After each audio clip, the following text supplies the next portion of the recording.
Mayor Brandon Scott touting a historic year for Charm City. One of the biggest highlights, of course, the drop in crime, especially homicides, the lowest level that we have seen in almost 50 years. Dennis Valaire sat down with the mayor one-on-one, joining us in studio now. Dennis, the mayor says this is all about keeping the momentum. Yes, Rick, because while there has been a dip, more than 130 people still were killed in the city this year.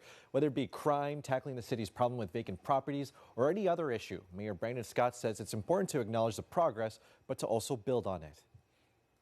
Thinking about when he was first coming up with his crime reduction strategies, Mayor Brandon Scott says people didn't believe in him. People laughed. They said it's impossible, that the only way we could do it is if we went back to just locking up everybody. But now the city is on track to have its lowest homicide tally in nearly 50 years, standing at 134 as of Tuesday morning. Homicides are down more than 30% from this time last year. Non-fatal shootings are down more than 25%. Mayor Scott wants to see it go down more. I'm thinking about how we can be even better. This isn't celebratory for me. This is, look what we were able to do. The mayor says the city's comprehensive violence prevention plan is successful because it does not rely on just one thing. Partnerships with various agencies, nonprofits, and most importantly, the community help identify where the most need is. City State's Attorney Ivan Bates is an important piece of the puzzle.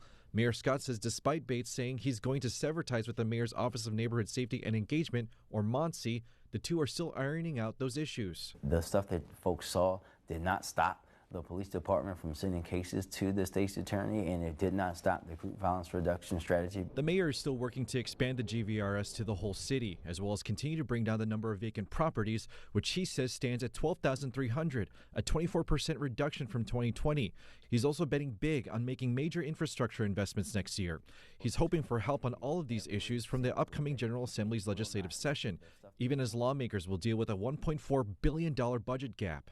We understand the fiscal situation the state's in, but they also understand the need to make sure that the state's economic engine, the city of Baltimore, has investment, and we'll just all be working together to accomplish all the goals that we can.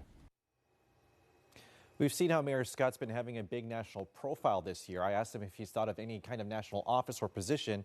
He told me he's only focused on being the best husband, father, and mayor he can be. Back to you. Yeah, there's no denying the progress, Dennis. Thank you. Well, some new